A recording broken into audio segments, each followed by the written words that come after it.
Why is thy cheek so pale? How chance the roses there do fade so fast? Belike for want of rain, which I could well teem them from the tempest of my eyes. Ay me, for aught that I could ever read, could ever hear by tale or history, the course of true love never did run smooth, but either it was different in blood. Oh cross, too high to me enthralled too low. Or else miscraft in respect of years. Oh spite, too old to me engaged too young. Or else it stood upon the choice of friends. Oh hell, to choose love by another's eyes. Or, if there were a sympathy in choice, war, death, or sickness would lay a siege to it, making it momentary as a sound, swift as a shadow, short as any dream, brief as the lightning in the colleague night, that, in a spleen, unfolds both heaven and earth. And a man hath power to say, behold, the jaws of darkness do devour it up. So quick, bright things come to confusion. If then true lovers have ever been crossed to stand as the edict in destiny, then let us teach our child patience, because it is a customary cross, as due to love is thoughts and sighs and wishes and dreams, poor fancy followers. A good persuasion. Therefore, hear me, Hermia. I have a widow aunt, a dowager, and she hath no child. From Athens is her house, remote 7 leagues, and she respects me as her only son. There, gentle Hermia, may I marry thee? My good Lysander, I swear to thee by Cupid's strongest bow, by his best bow with the golden head, by the simplicity of Venus's doves, by which the ken of souls and prosperous loves, and by that fire which burned the Carthage queen, when the false Trojan under sail was seen, when the false Trojan under sail was seen, and by the vows that ever men had broke, and in that name that ever men has, that ever in name and in number and in that number that ever women spoke.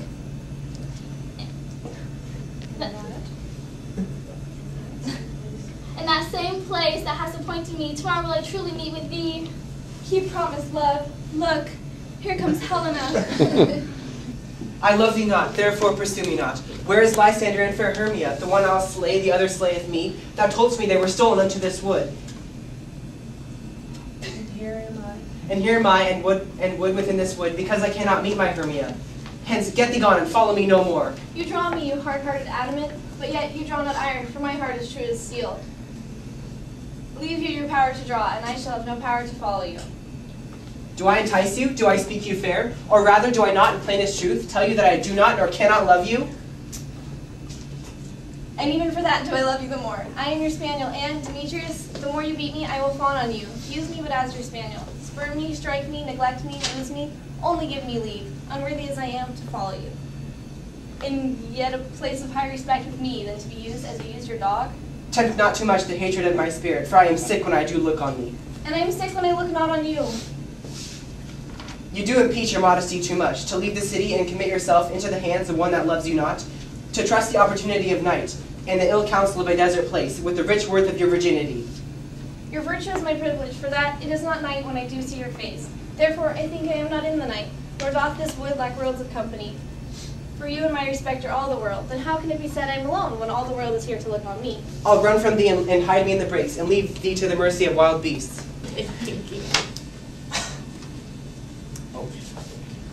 Happy be Theseus, our renowned duke. Thanks, good Aegeus. What's the news with thee? Full vexation come I with complaint against my child, my daughter Hermia. Stand forth, Demetrius. My noble lord, this man hath my consent to marry her. Stand forth, Lysander. My gracious duke, this man hath bewitched the bosom of my child. Thou hast given her rhymes and interchanged love tokens with her. Thou hast by moonlight at her window sung verses of feigning verses of feigning love. And stolen the impression of her fancy with visits of thy hair, rings, gauds, conceits, knacks, trifles, nosegays, sweetmeats, messengers of strong prevailment and unhardened youth. Turn to obedience, which is due to me, to stubborn harshness. And my gracious duke, be it so she will not hear before your grace consent to marry with Demetrius. I beg the ancient privilege of Athens. As she is mine, I may dispose of her, which shall either be to Demetrius or to her death, according to our law immediately provided in that case. And what say you, Hermia? Be advised, fair maid, to you your father should be as a god, one who can pose your beauties, yea, and one to whom you are as but a form in wax, by him imprinted, and within his power to leave the figure or disfigure it. Demetrius is a worthy gentleman. So is Lysander. In himself he is, but in this kind, wanting your father's voice, the other must be held the worthier. I would my father look, but with my eyes. Rather, your eyes must with his judgment look. I do entreat your grace to pardon me. I know not by what power I am made bold, nor how it may concern my modesty. In such a presence here I plead my thoughts, but I beseech your grace that I may know the worst that may befall me in this case, if I refuse to wed Demetrius. Either to die the death, or to abjure forever the society of men. Therefore, fair Hermia, question your desires. Know of your youth, examine well your blood. Grows, lives, and dies in sovereignty. I don't know where you are. Oh, so will I grow, so live, so die, my lord, ere I will my virgin patent up unto his lordship, whose unwise yoke my soul consists not to give sovereignty.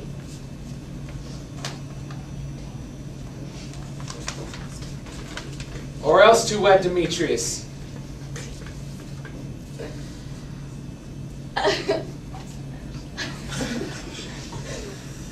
For I artistry.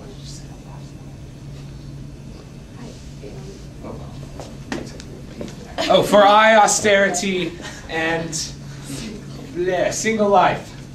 Upon you, Demetrius. You have the father's love, Demetrius. Let me have Hermia. Do you marry him?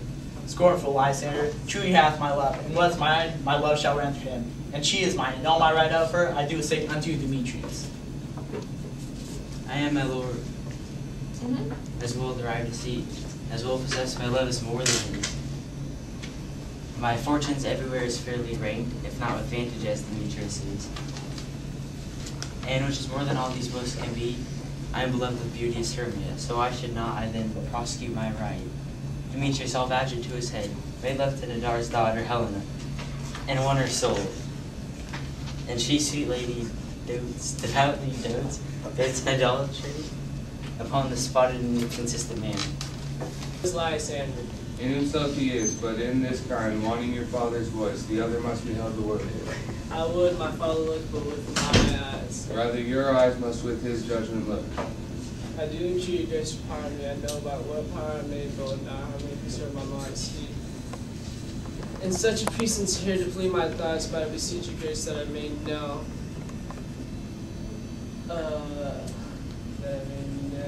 The worst that would befall in this case if I refuse to wed Demetrius. Either to die the death or to abjure forever the society of men. Therefore, fair Hermia, question your desires. Know of your youth, examine well your blood. In this same interlude in doth befall, that I once not by name present a wall, and such a wall as I would have you think, that had in it a cranial hole or chin, through which the lovers, Pyramus and Thisbe, did whisper at them very secretly. This loam, this rock cast, and this stone doth show, that I am the same wall, the truth is so. And this the cranium is, right and sinister, through which the fearful lovers are to whisper. Thus have I well my part discharged so, and being done, thus well await thou go.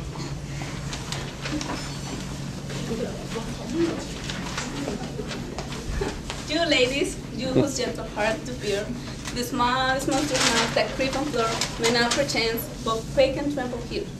When a lion rough in a wildest rage doth roar, they know that I, once not the joiner, am a lion fell, nor else no lion's den. For if I should as lion come in his tribe into this place, try pity on my life. On this lantern doth the horn moon present, myself the man I, the moon do seem to be. All that I have to say is to tell you that the lantern is the moon, I the man on the moon, this thorn bush my thorn bush, and this dog my dog. Sweet moon, I thank thee for the sunny beams. I thank thee, moon, for shining now so bright. For by the gracious golden bleeding beams, I trust to take of trust of seas, this we see. But stay, O spite, but mark, brook night, what dreadful dollars here? Eyes, do you see? How can it be? Audenti duck, oh dear. The mental wood was tempest blue. Approach, I, furious fell. All fates, come, come. Cut sweet and strong.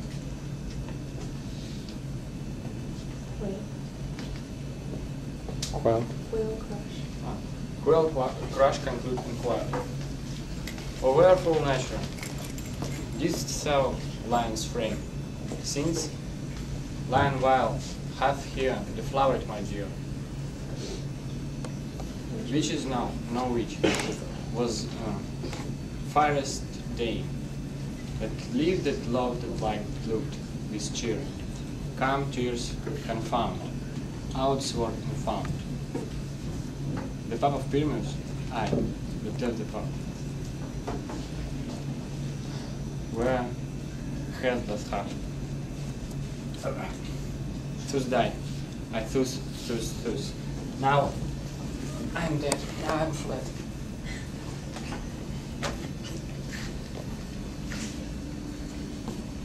Asleep, my love? What, dead, my love? Oh, Pyramus, arise, speak, quiet down. Dead, at home?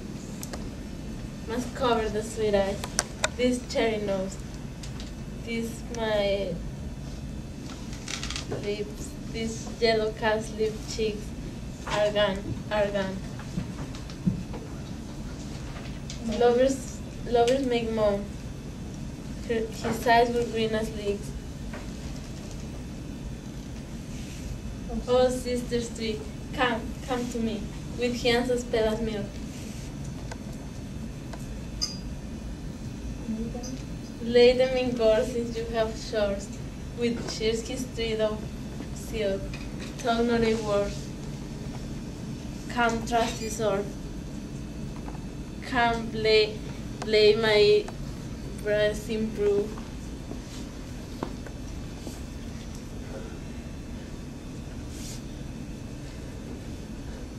And farewell, friends. Thus, this ends. Adieu, adieu, adieu. Now until the break of day, through this house each fairy stray. To the best bride bed will we, which by us shall blessed be. And the issue there create, ever shall be fortunate. So shall the couples three, ever true and loving be. And the blots of nature's hands shall not in their issues stand. Never mole, hairlip, nor scar, nor mark prodigious, such as are, despised in nativity, shall upon their shoulder be. With this field do consecrate, every fairy take his gate, and each several chamber bless, through this palace with sweet peace. And the owner of it blessed, ever shall in safety rest. Trip away, make no stay, meet me all by break of day. Oh, jealous Oberon, fairy, skip hence, I have forsworn his bed and company. Set your heart at rest, the fairy land buys not the child of me. His mother was a votress of my order, and in the spiced Indian air by night, full hash she gossiped by my side. Her womb then rich with my young squire, and her being mortal of that boy did die. And for her sake do I rear up her boy, and for her sake I will not part with him.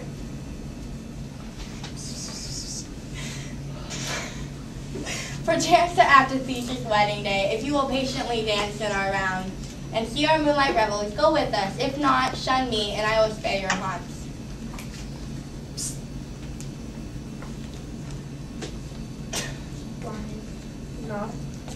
Not for thy fairy kingdom, fairies away, we shall chide downright if I longer stay. Come now, roundel, and a fairy song. Then, for the third part of a minute hence, some to kill the cankers and the musk rose buds, some war with rear mice for their leathern wings. Then to make my small elves close, and some stay back. The clamorous owl that nightly hoots and wanders. At our quaint spirit, sing me now sleep. Then to your offices and let me rest. You spotted the snake with double tongue. Thorny hedgehogs be not seen. Newts and blendings do no wrong. Come not kneel, fairy queen, fill a moan with melody. Sing a sweet lullaby, lullaby, lullaby, lullaby, lullaby. Never home, no spell, no charm. Come on, lovely lady nigh. So good night with lullaby. Weaving spiders come not here. Hymns cube on like spindles hints. Beatless black is not near. Worm no snail is no offense. Hence away, all is well. One aloof and sentinel. What dost thou seest when thou dost wake? Do it for thy true love's take. Love and languish for his sake. In thy, be it ounce or cat or bear, pard or boar with bristled hair, in thy eye that shall appear when thou wakest, it is thy dear. Wake when some vile thing is near.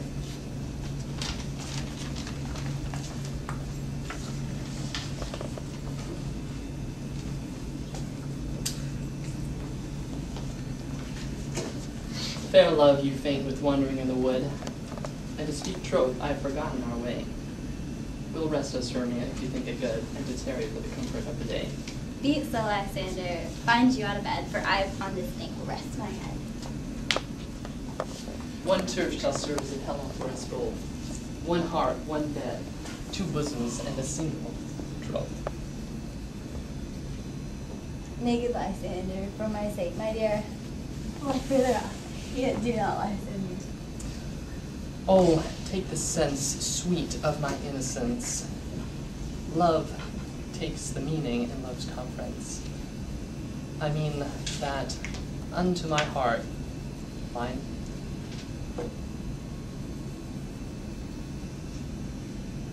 Say that last time. I mean that. My heart unto you. I mean that my heart unto yours is knit. Line. So that one heart we can make of it. Two bosoms interchained with a single oath, so then two bosoms and a single troth. Then by your side. Then by your side, no bedroom me deny. Line. For lying so, my Hermia, I do not lie.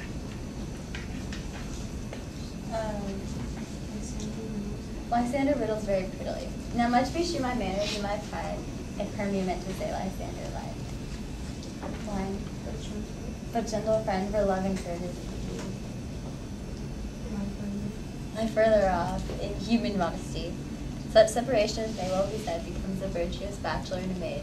So far be distant, and good night, sweet friend. I love near, altar till thy sweet life bed. Amen, amen, say I to that prayer. And end life when I end loyalty. Here is my bed, sleep giveth all its sleep. How that wish the wishes I sweet eyes. Godspeed, fair Helena. Whither away? Call you me fair? That fair again, and say Demetrius loves your fair. Oh, happy fair. Your eyes look stars and your tongue sweeter. Oh, teach me how you look and with what art you sway the motion of Demetrius' heart. I frown upon him, yet he loves me still. That your frowns could teach my smile such skill. I give him kisses, yet he gives me love. Oh, that my prayers could such affection move. The more I hate, the more he follows The me. more I love him, the more he hates me. His folly, Helena, is no fault of mine. No, but your beauty would be my fault. Take comfort no more. He no more shall see my face. Lysander myself so fly this place. For the time I did Lysander see Athens as a paradise to me. Oh then, what graces in my love do dwell, that he hath turned the heaven unto hell. And in the woods where often you and I, upon faint primrose beds,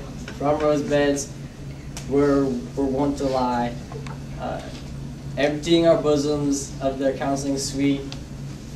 There my Lysander and myself shall meet, and thence of Athens,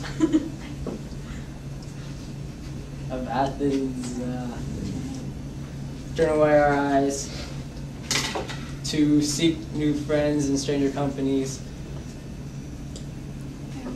Farewell, sweet playfellow, and pray thou for us, and good luck grant thee thy Demetrius.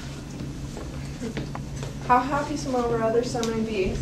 Through Athens I am thought as fair as she, but what of that? Demetrius think not so. He will not know, but all he do know. And while he errs, doting on Hermia's eyes, I will go tell him of fair Hermia's flight, and into the woods will he tomorrow night and pursue her. And if I have thanks, it is a dear expense.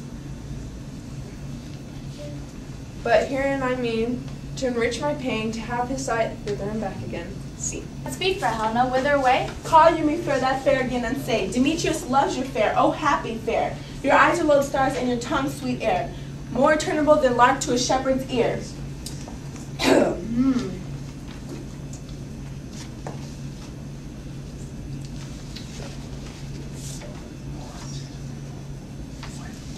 When wheat is green, when hawthorn buds appear, sickness is catching, oh, we're favored so. Yours would I catch, fair Hermia, ere I go. My ear should catch your voice, my eye, your eye. My tongue should catch your tongue, sweet melody. Were the world mine, Demetrius being baited, the rest I give to you to be translated. Oh, teach me how to look, and with what art you sway the motion of Demetrius' heart. I frown upon him, yet he loves me still. Your frown can teach my smile such skill. I give him curses, yet he gives me love. All that my prayers could such affection move. The more I hate, the more he follows me. The more I love, the more he hateth me. His folly, Helena, is no fault of mine. None but your beauty, were that fault were mine. Take comfort, he no more shall see my face. Lysander and myself will fly this place. Before the time I did Lysander see, seemed Athens as a paradise to me. Oh, then what my graces in my love do dwell, he hath turned a heaven unto a hell. Helen, to you our minds we would unfold tomorrow night, when Phoebe doth behold her silver visage in the watery glass, decking with liquid pearl the bladed grass. A time that lovers' flight doth still conceal, through Athens' gates we have devised to steal. And in the wood where often you and I, upon faint primrose beds, were wont to lie, emptying our bosoms of their counsels sweet. And there my Lysander and myself shall meet, and thence from Athens turn away our eyes to meet new strangers and companies. And farewell, sweet playfellow, pray thou for us, and grant thee thy Demetrius. Keep word, Lysander. We must starve our sight and tell all lovers food till tomorrow deep midnight. I will, my Hermia. Helen, adieu. As you on him, Demetrius dote on you. Begin! This man is Pyramus, if you would know. This beauteous lady Thisbe is certain. This man with lime and rough cast doth present wall, that vile wall which did these lovers sunder. And through wall's chink, poor souls they are content to whisper. At the which, let no man wonder, this man with lanthorn, dog, and bush of thorn presenteth moonshine. For if you will know, by moonshine did these lovers think no scorn to meet at Ninus' tomb, where there to woo. This grisly beast with name hight by this grisly beast with lion hight by name did scare away, or rather did affright, and as she fled her mantle she did fall, which lion vile with bloody mouth did stain. And on comes Pyramus, sweet youth and tall, and finds his trusty Thisbe's mantle slain. With bloody blameful blade, he bravely broached his boiling bloody breast. And Thisbe, tearing in mulberry shade, his dagger drew and died. See. All right.